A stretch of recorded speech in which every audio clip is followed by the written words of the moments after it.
This is Scott Vanderplu, and you're listening to the Artist Edition Index Podcast, episode 95. I went down to the St. James Infirmary, found my baby there, stretched out on a long white table, so sweet, so cold, so fast. You know, every month I'm astounded that I make it one more month. I don't know, just, life happens. And it's only once a month, and it's maybe 30 minutes to 45 minutes to record. But here we are again. And I'd like to remind every listener that this is a supplementary material to the aeindex.org website. This podcast is not a standalone podcast. It is augmenting and supplementing material that is on my website, where we take information that maybe didn't make it to print or learned afterwards or in any format of that kind. And maybe spend a little behind the scenes information here. But please, if anything you hear on the site here, anything you hear on the podcast here, let your curiosity take you to aeindex.org and read that article. I have the same problem with YouTube. I'm doing these flip throughs on YouTube, and I hope you're subscribing to the YouTube as well. I know, I don't want to saturate your Artist Edition format curiosity or satiate it. I want you to always be curious, but flip through videos, I've almost gotten through every one now. I've been doing 2 a week for about a year and a half, so it's been pretty great. That's gone too, but I find a lot of people who are on YouTube, YouTube has nice stats, so you can see that most people come to YouTube from the homepage. They see me or they subscribe to me, but then I don't know how many continue on to the website and actually read the review. I know people see my flip through video in the reviews, and that's obviously the different circumstances, but the YouTube channel and this podcast, supplementary material, please focus on aeindex.org, and that's where I get the material for the podcast as well. All right, public service announcement completed. This month has been crazy. I don't know how this is backlog or whatever. I don't know. I can't remember the last time I had 4 reviews in a month. And then releases. There's been 3 weeks of new releases, and it just keeps adding up. It's crazy. I should probably get right into it. I don't really have a focal point for this month, for this month's podcast, other than there's a lot of material coming. Prepare yourself for the landslide. All right. Might as well start with a poll. Got to start somewhere. The Index poll for October 2024 was, which horror comics keep you up at night? Vote for your favorite spine-chilling stories. Whether it's a classic monster tale or a modern psychological thriller, let us know which titles haunt your dreams. Which one of them deserves the AE treatment? Options were 30 Days of Night by Ben Templesmith, Gideon Falls by Andrea Sorrentino, Harrow County by Tyler Crook, Philadelphia by Jason Sean Alexander, or Something is Killing the Children by Werther Dell'Edera. And the results were, this is the closest results I've ever seen, actually. The winner, with 15 votes, I also, votes weren't high numbers this month. Philadelphia won with 15 votes. Tied for second place was Gideon Falls and Something's Killing the Children, and tied for third place was 30 Days of Night and Harrow County. So, a margin of 2 votes. We had 5 different titles, which is crazy. It certainly never happened before. Also, it's allergy season, and it didn't matter how I prepared myself for this podcast with allergy pills and blowing my nose rapidly and repeatedly. I'm still be sniffling through this podcast, so I apologize in advance. All right, those are the results for that. Pretty exciting. That's all I can say. Never seen something that close. And hopefully we'll see something of one of those more newer titles. I mean, 30 Days of Night is certainly not new, but it can feel new compared to, Silver Age material or Bronze Age material that we get a lot of in the AE format. All right, let's just hit new releases. This is just a series of them, so we might as well hit them. One I posted this month, but it's because I missed it. I completely missed it. Dupuis, they pulled a fast one on me. The first of every month, Dupuis lists the new books for 2 months ahead. Sort of the same, it's basically the same as the Diamond catalog or the IDW catalog, or any of these catalogs they come out they project 2 months in advance. So I faithfully go to the Dupuis website because I love the Artiste Edition format. And I think Champaka that puts together for them. That's an imprint of Dupuis. And then Philippe Gometti, designer I really appreciate, does the books for them. Anyway, awesome format. And to be honest, which I don't know why I just said that. I mean, I'm honest all the time. So am I being more honest or am I being open? Maybe that's it. To be open and to be frank. There we go. That's the expression I'm looking for. I knew if I kept digging, I'd find it. I don't have a lot of faith in other French AE format books. I picked up a couple this month, and I will be reviewing them, but very disappointed in the quality of the original art or how it was scanned or how it was whitened. Really disappointing. That has never happened with these Artiste Editions, so I will continue to get them for sure. Anyway, that was a lot of... so Dupuis, instead of putting it... They just slipped it into their schedule at some point. I don't even know when, because suddenly I'm looking... I'm in some French Facebook groups, and there it is. Boom. Somebody's got it. Like, what is this?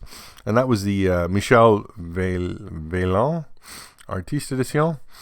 This is the Artiste Edition collection, presents the third album by Michel Vaillant. The set in the format of the original plates, not just the line, but the facsimile of the original plates in their real format. Jean Breton drew Michel Vaillant, while always closely following the evolution of motor racing. The popularity acquired by Michel Vaillant remains intact in the world of comics and automobiles. Breton participated strongly in the golden age of the Journal du Tintin and the Brussels School, alongside Hergé, Jacobs, Martin, Tibet, and a few others. It was therefore essential that, for the first time, the original plates, the cult classic Circuit de la Peur, be reproduced in the form of facsimiles in the original format. So this was released September 27th. It's 15.5 inches by 21.25 inches, 80 pages, hardcover, €229. And that is available. Mine is winging its way from France. I had some credit on Amazon France. Previously, I've waited. You can get a better deal on this stuff from, say, Amazon Spain or Amazon Italy. If you go to bookfinder.com, that's how I would watch anything. They track all of Amazon and A-books and affiliates and everything, and you can always get the best price there, but you have to wait. So I wanted this one newer, just because I had the credit. So that's coming. But man, I can't believe another great book is out. So that's exciting. All right, next release. We have Hell, Ink, and Water, The Art of Mike Mignola. And that was released on October 15th. It's a 96-page catalog of Mignola's art. I'm not going to dwell too long on the specs for that because I did the review and we're going to talk about that in a minute. So let's move on. That was the 15th. That's nice. And then on October 30th, which was just this week, I'm recording this the early morning of November 1st. And we had 2 books released on October 30th. And that was The 2080 Art of Steve Dillon. 2080 Art of Steve Dillon Apex Edition contains pages from throughout his 30-year career working in 2000 AD, including his art on Road Trooper and Harlem Heroes. His prolific and defining work on Judge Dredd is showcased with a range of stories, including his incredible artwork for the classic Blockmania alongside the Emerald Isle storyline, one of his first collaborations with Garth Ennis. Also included in this book is the complete art for Alan Moore's Soul ABC Warriors story, Red Planet Blues, with painted color by Watchmen artist John Higgins. The Apex Edition series is deluxe oversized facsimile edition reproducing his original art pages at their actual size. I find it interesting that 2080, another European publisher, although in English this time and not French, they also use the term facsimile. Does not seem to occur in North American AE format solicitations. All right, this was supposed to come out July 24th, 2024, but got delayed. It's 14 by 19, 128 pages. It's $135.99. Available from finer comic shops. The other book that came out this week, The Art of the Amazing Spider-Man. This oversized hardcover gallery collects iconic original art from The Amazing Spider-Man 39 to 122 and is accompanied by essays from comics editor John Lind. There's other essayists in the book, but for some reason only John Lind got mentioned in this solicitation. The Amazing Spider-Man has remained the flagship title for the classic Marvel Comics character Spider-Man for over 6 decades. That's ironic that the Amazing Spider-Man title has had the flagship Spider-Man character. What a superfluous sentence. Stan Lee and Steve Ditko co-created the character in 1962, and it quickly became a sensation. Then, with the Amazing Spider-Man 39, I'm assuming featuring the classic character Spider-Man, John Romita Sr. replaced Ditko as the main artist and began an epic run. This oversized bullpen books edition, so that's the name of the series. That's the only time it's mentioned in this solicitation. Focuses on Romita's work on Amazing Spider-Man from 1966 to 1973, a run that would dramatically reshape the world of Spider-Man and his alter ego, Peter Parker, with his unmatched skill in dynamic layouts and composition. Romita, working alongside Stan Lee on some of Spider-Man's most enduring storylines and with contributions from a supporting cast of legendary Marvel bullpen contributors, including Gil Kane, John Buscema, Jim Mooney, and Mike Esposito, would help lead Spider-Man to even greater heights in pop culture.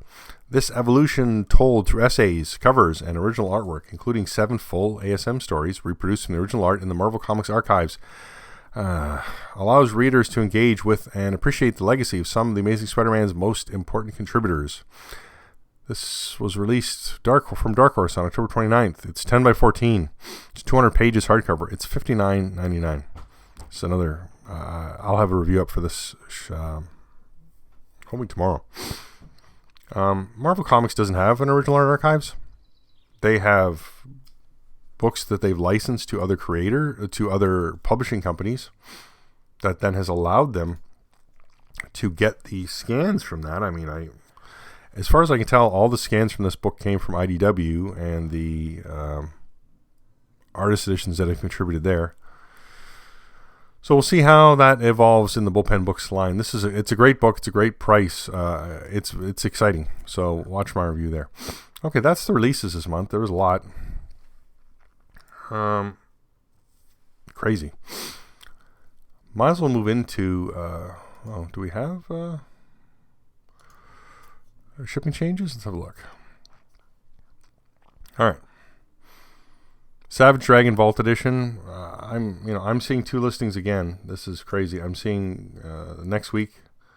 I'm seeing the 5th and I'm seeing the 12th, or the 6th and the 13th. Lunar has got the week later. That's Image's main distributor, but then Simon & Schuster, book distributor, and that's actually where I get my copy from. They're saying next week. So I'll have my copy next week. I don't know when I'm going to review it. Maybe next Saturday, maybe the week after. But that's that shipping change. Brian Boland, Batman, The Killing Joke, and Other Stories, and Art Gallery Edition. That's also, that shipped.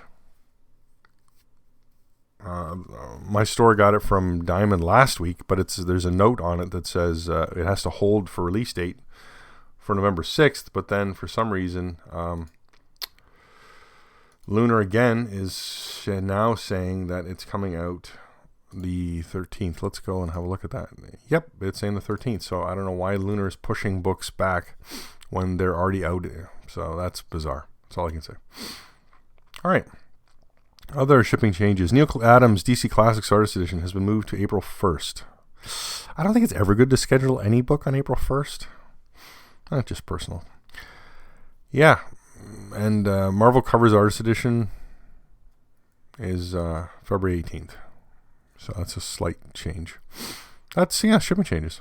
Awesome. Okay.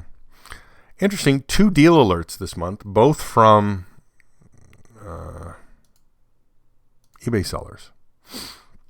And the reason we got deal alerts is because Diamond had a big sale on IDW books. I think they're trying to clear stuff out. So they put a ton of stuff on sale. A lot of the stuff is already sold out. So you can check the deal alerts. I put one out yesterday, so that's a much hotter one. That's a new eBay seller. Again, he's got like Alex Toast Bravo for Adventure, $30. EC Covers Artist Edition, $55. John Buscema's Marvel Heroes, $45. John Romita's Amazing Spider-Man Daily Strips, $45. Just buy it. Walter Simonson's Fantastic Four, $65. This is what he's got left. He had other ones that were on sale. They're gone. My other sale post also had other books that were gone. I hope you caught the Hamilton Books sale that I posted about, because they had the Batman Kelly Jones Gallery Edition for $50. They had the Batman Secret Sam Keith Gallery Edition for $50, and they had Frank Miller's Ronin for $75. Frank Miller's Ronin still stands possibly my favorite AE format book. It's in the top 3. I waffle between that and The Spirit. One for nostalgia, maybe just one for its place in comics history. I'm not sure. Anyway, deals. You definitely need to jump on at least the latest deal. Please get yourself a copy of those daily strips. Alex Toth's book is amazing. It's Alex Toth. I mean, come on. Anyway, just buy them all, really. There's 5 on sale. If you don't have one of them, just get it. It's a $30 price on a $150 book. The most expensive one there is Walter Simonson Fantastic Four for $65, and again, that's a $150 US cover price book. You can't go wrong getting any of those. All right, let's get to solicitations. I had a bunch this month. We had a new crowdfunding. So that first one, crowdfunding, is Jason Pearson's Body Bags Artist Edition. There's a lot of blurb here. I'm not going to read the whole thing. You can just go to the post and read it. The important details, they're saying it's going to be available in about April 2025. It's a 12 by 17, 200-page minimum hardcover. It's $150 US on Kickstarter and then shipping. I think shipping to Canada was $35, and what's interesting this time is they're not doing European shipping. You have to use a freight forwarder, which adds cost, especially for a book this size. And unfortunately, they don't have any retailer bundles. So I was thinking, I'll get a retailer bundle. I'll sell some on the website like I like to do. Just to, I only get a couple extra. It helps to frame my costs. And I can normally offer shipping cheaper to Europeans than what's there. Anyway, this book will feature Body Bags Father's Day, issues 1 to 4. Body Bags 3 the Hard Way, featuring the short stories Hit the Switches, World Destroyer, and Well, It's About Time. Body Bags One Shot, all of Jason's Body Bags covers, including variants.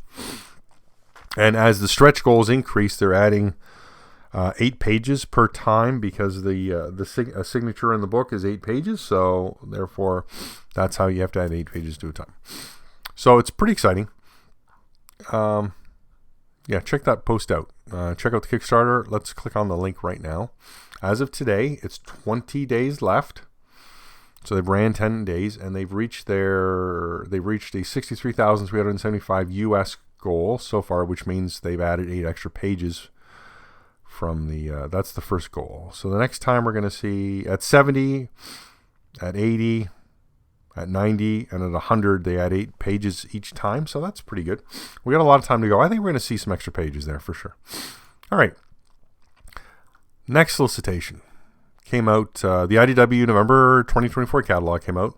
Not a new book. We'd certainly seen it before from PRH solicitations, which I'm more and more hesitant to list because they're so far out. The covers are never right.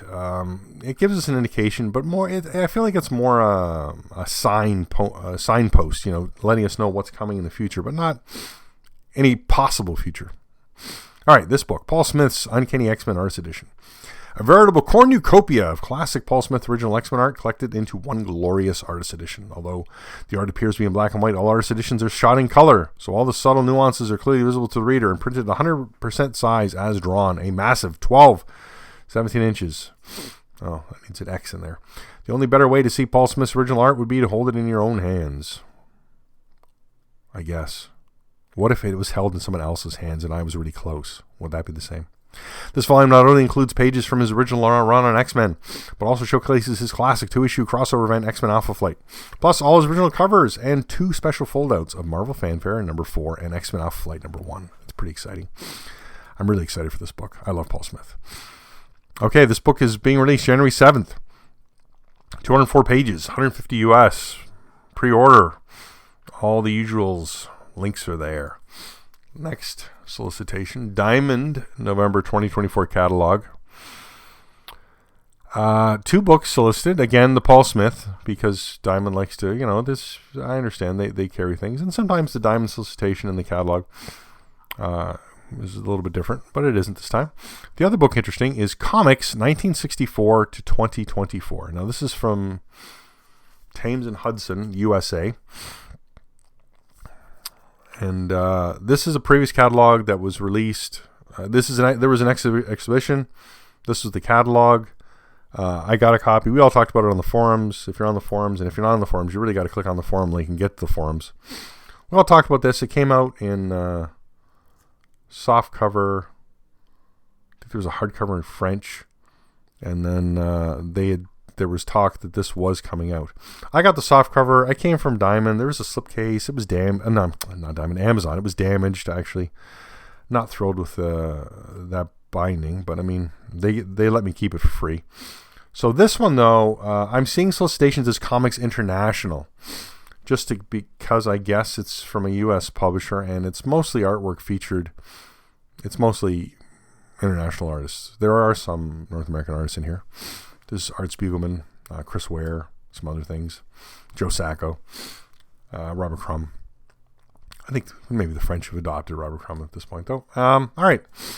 Yeah, it's a great book, full of original art. It's 10 by 13. It's 288 pages. It's going to be $60 US, and it's coming January 8th through Diamond. I'm going to pre-order this, get a copy for sure, and review it. I'm going to have to check and see if that soft cover is still available on Amazon.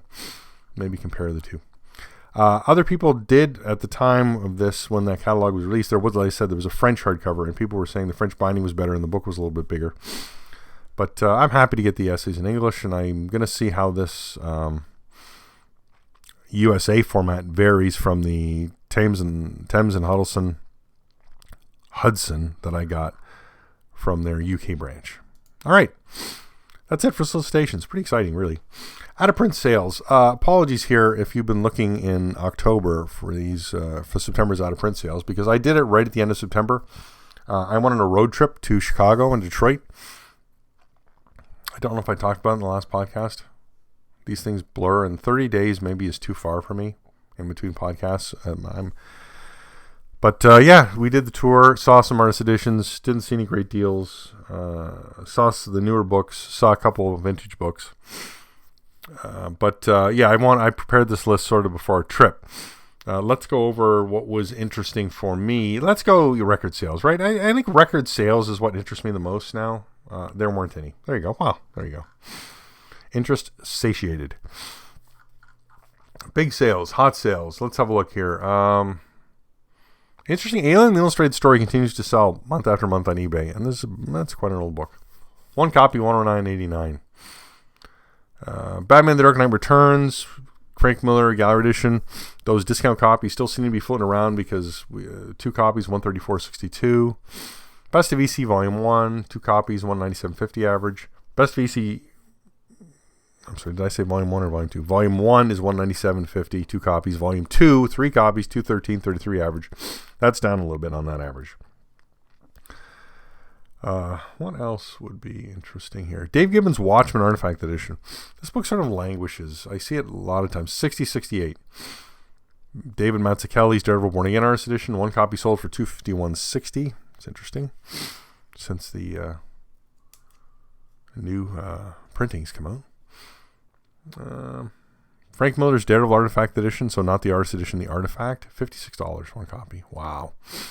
Herb Trimpe's The Incredible Hulk, 2 copies, $68.50. Yeah, I'm not sure about that one. 3 copies of Jim Lee DC Legends Artifact Edition sold for an average of $100. Interesting, $125 cover price, and we're gonna, Jim Lee DC Legends Artist Edition is out for $150 cover. I guess that's why the Artifact Edition will sell for a discount. John Buscema's Silver Surfer, one copy, $165. John Romita's Amazing Spider-Man Artifact Edition, which is the larger one, right? That's the 15 by 22 one. That was 2 copies sold for $162.50 on average. Mike Mignola's Hellboy and Hell and Other Stories first print, 2 copies, averaging $260. I'm not sure what the jump is on that there. 1 copy of Mike Mignola's Amazing Screw-On Head and Other Curious Objects sold for $235. I had that in my store forever. I think I had to drop the price down to $75 to sell it. I guess I just had to wait.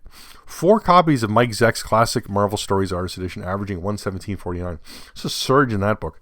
Don't quite understand that either. 1 copy of The Prisoner Original Art Edition. This book always does well in the aftermarket. $250. 1 copy of Will Eisner's A Contract with God. This is becoming a hard book to find. $300. No Usagi Jimbos, people. They are the hardest ones to find, the artist. 2 copies of Will Eisner's The Spirit Arts Edition, averaging $106.50. And 1 copy of Will Eisner's The Spirit Arts Edition, Volume 2, for $124.99. Excuse me. I added a bunch of books to the list this month. Nothing really stands out, though. All right, that's about it. I'm glossing here because I got a lot of reviews to do here, and which we'll speak of briefly. All right, before I get to that, I'll do the help the site spiel. I think if you're not familiar with it, fasten your seatbelts, kids. 3 ways to help the site. First way, if you're going to buy a book, if you click on my order online links, I don't know, 80% of them are affiliate links for me, either a sponsor like Walt's Comic Shop, or I get money when you buy something, Amazon, Things from Another World, BD Fugue. It's just a lot of the European ones I don't get anything for, so that's okay. Anyway, another way is to become to buy something from my store. I'd really appreciate that. That's money right in my pocket. There's no ifs, ands, or buts about that. I bought the book. It's sitting here. I'd like to sell it. I'd like you to buy it, and I get the money. I mean, you can't go wrong with that kind of scenario. Definitely not. I pack well, I think. I mean, I do a lot of packing for the store. And, yeah, third way to help is be a Patreon patron. I had added a link. I'd added a PayPal link in the. It says donate via PayPal. There's actually a 4th option if you just want to donate something monthly or whatever. I was very hopeful about that, but PayPal somehow has managed to just make ridiculous fees on that too. So there's no good way. There's monthly fees. There's reoccurring fees. There's just no way to avoid that, it seems. So Patreon or PayPal, I appreciate both. Monthly, weekly, annually, whatever you'd like. One time, awesome. And all that money goes to buying books for the site, keeping the site running. I can really tell you, it's all about buying the books. And I've been getting a lot more European books. You may have noticed. They average like 200 euros, about somewhere around there. So that's 300 Canadian. So what is that, about 220 US right now? So not great. And then the shipping, right? So shipping is about $50 to $75. So I try and get more than one book at a time from a publisher. All right. That's it. Let's get our 4 reviews. And I'm going to try and speak of them. Again, it's hard to talk about the review because this is very visual. And I really want you to go to the site and look at all the pictures and then make your judgment from there. All right, first book up. Bouncer, L'Or Maudit, édition en tirage limité. Complete your collection of deluxe editions of Francois Bouc's realistic comics with this first part of the latest Bouncer, L'Or Maudit, or Fool's Gold, published here in a limited edition of 200 giant format copies. It's 30.5 centimeters by 43 centimeters, which is 12 by 17 inches, all accompanied by an interview and original drawings not included in the current edition. The original plates are printed in color in order to best reproduce certain graphic effects treated in direct colors, tattoos, as well as the shades of gray of the brush inking by the artist. Shedding particular light on this last opus of the Bouncer saga, this volume is also accompanied by interviews with the author and original drawings not included in the current edition.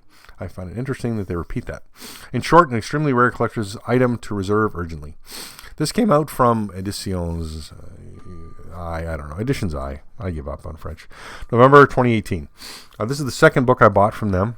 The first one was just disappointing. This book also disappointing. Yay! It's numbered out of 165. My copy is 18. It's signed by Bouc, which I appreciate. But again, I'm hoping for original art. I see. So the preview images they show on their website are actually from the bonus original art at the back, which, yes, beautiful scans of original art.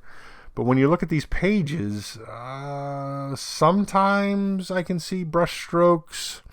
This book is better than the last one, but it feels like a lot of not proper original art scanning for this, or there's whitening, or there's contrast adjustment, or there's something going on. I love Bouc. I love Bouncer. It's a great story.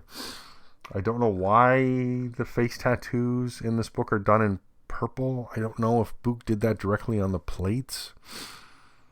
It's really hard to tell. I have not completed the interview at the back. Google Translate on my phone works pretty well. You take a picture of the page or the paragraph, read it. I mean, I do see there are gradients. I see pencil in this. I'm not completely happy with the reproduction quality. Check it out. It maybe, I don't know. Check out the review. See what you think. Yeah. I mean, the book's put together beautifully. I love the fact that they do interviews, that they add extra art. There's no question they're adding extras to this, and it's a reasonable price point for what you're getting. Just, it could have been better. All right, speaking of could have been better, moving on to a book that, again, I just think is wonderfully produced, and that's Boulay et Bill. Artiste Edition. Boulay et Bill is the flagship series of Jean Roba, who drew it for decades, constantly renewing it with complete discretion. An exceptional fidelity to a series and to a mechanism, the one-panel gag, from which this Franco-Belgian comics giant has almost never deviated throughout his entire career. And what can we say about the incredible popularity acquired by Boulay Bill and its 25 million albums sold, which has never wavered and continues today through its covers and adaptations. Roba and Boulay Bill participated strongly in the golden age of the Spirou newspaper and the Marcinelle School, alongside Franquin, Morris, Peyo, Tillieu, and a few others. Man, I love Tillieu. The first 60 gags of this ode to simple family and idealized happiness are, for the first time, published by reproducing the original plates in facsimiles in the original format. This was released by Dupuis, Champaka, January 26, 2024. It is 15 inches by 19.5 inches, 80 pages. It was €229. I got this on Amazon for like 120-something euros, because I watched Bookfinder, and I didn't feel like ordering it right away. I didn't know anything about Boulay and Bell. I don't remember any English translations. One panel gag, and not a lot of preview material on this. Didn't thrill me. Like, is this a giant book of single panels, sort of like Far Side? But I got the book, no. It's full comic pages, but then apparently, I'm not sure, they feel the last panel is the gag panel. I mean, the page builds to it, and there is a gag on every page, so it's good. Anyway, I was not familiar with Roba, not familiar with Boulay Bill. Got this book, blown away first off by the quality of the scans. This original art is just so classic 60s French original art. It's yellowed. There's tons of production all over every page. It's just so great to look and admire it. And then his art style is so great. It just really does fill into that classic time period of Spirou, and it is gorgeous. Again, if Bookfinder, put in an ISBN, do multiple books, watch for deals. I ordered this from, like I said, it was Amazon Spain.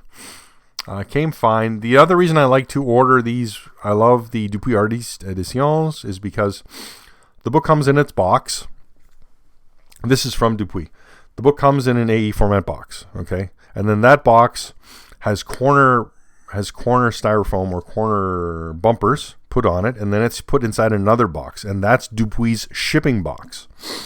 And then Amazon takes that shipping box and then drops it haphazardly into a box way too big with no padding, and then it ships it to me from Europe. And somehow also Amazon takes 2 to 3 weeks to ship it to me, which I don't understand. If the book's available, why does it take 2 weeks for you to get a courier? Anyway, yes, it's terribly abused in an Amazon box, but because Dupuis double packed it already, it comes beautifully. I've never gotten any of these damaged. They always come wonderfully well packaged. There's just so much great stuff on every one of these pages. And the nice thing is, again, use your Google Translate. They are family gags. It's family wholesome. It's awesome. You definitely need to check that out. Moving along. Third review this month, and I don't know how long I can keep up this every Saturday review business, but I'm going to have to do it for November, because we got the Art of the Amazing Spider-Man, I've got that Extremity Signature Edition, I've got the Savage Dragon Vault Edition, I've got something else too. I mean, it's just, I got Alex from Editions Correct. There's just a ton of stuff. It's just crazy. All right. Hell, Ink and Water, The Art of Mike Mignola. Only official hardcover catalog for the world-renowned artist Mike Mignola for the first New York Art Gallery show at the Philippe Le Bon Gallery, September 20th to October 26th, 2024. The solicitation just never was corrected, said 64 pages, but it was confirmed it was 96 pages. The 64-page art catalog featuring 31 new colors by Mike Mignola. The watercolors focus on many of the themes near and dear to Mignola. Skulls, monsters, and the supernatural. Additionally, there will be a number of Hellboy covers and pencil drawings,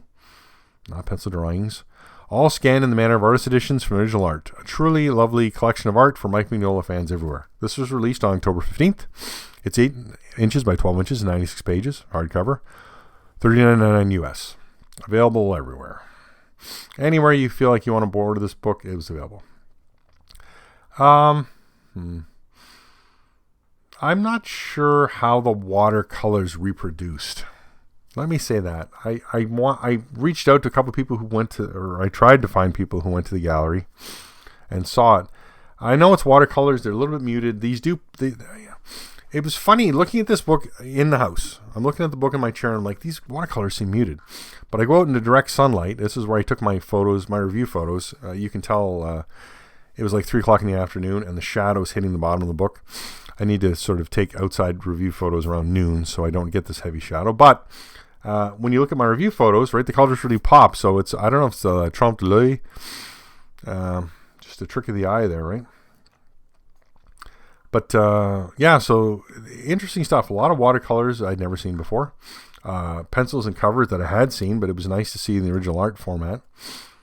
And overall, a great art collection. I was disappointed as I'm looking at the book. The book, so it's a gallery. This is supposed to be a catalog, but it lists the title of the work and it lists the size, but it doesn't list the medium. It doesn't list where it's from. It doesn't list the year. So I was a bit disappointed with that because that's sort of what I expect from a exhibition catalog. We don't know what order these are in or how they're put together. But what is interesting is that no matter what size the original art was, it was changed. So there's some examples. Either the art was shrunk, the art when it would have been fit the page better at the size it was, or it was enlarged. I couldn't find a single piece of artwork in here that was printed at the size that it was, even though it could have been fit the book nicely. So I was a bit surprised by that. It didn't make a lot of sense to me, but maybe there's something I'm missing overall there. A lot of great pencils in here. Not a lot of great pencils. A lot of great inks. Mignola and blacks, right? The inks, just gorgeous. He puts ink on paper so well and uses the effect that the ink in the negative space produces so well. At the back of the book, the pencils are those. He did a series of pencils during COVID, during the pandemic, and that was a book that was released as well. But here we have them 4 to a page, so they're nice to see there. Just quick sketches. I assume it was an exciting exhibit. If you're a Mignola fan, you want to pick this up. Just check the lighting that you're looking at the book with. I'll leave it at that. All right, last review this month. This is a preview review. I was fortunate enough to get a advanced review copy right from Graffiti, so thank you, Graffiti, and Bob Chapman. Brian Boland, Batman the Killing Joke and Other Stories and Art, Gallery Edition. Let me give you the blurb quickly. It's a gigantic blurb. The art of Brian Boland has been a high point for comic fans for over 40 years. Scanned at actual size and visual art, this deluxe hardcover collection follows Boland's career, featuring his DC Comics work from his early 1980s covers and stories to his current covers. This once-in-a-lifetime gathering of Boland's art comprises the finest presentation and the definitive compilation of his body of work. This would be a 180-page, large format, 13-inch by 20-inch hardcover book that will include 3 2-page foldouts and 7 vellum inserts with similar paper stock and production values to the previous Graffiti designs and gallery editions. Besides featuring the complete Batman the Killing Joke story from 1988, it will also include an afterword by Brian Boland, an introduction by Richard Starkings, an innocent guy from Batman Black and White number 4, Certified Safe from Mystery in Space 115, Freeway of Fun Fear from The Outsiders 18. That was my favorite.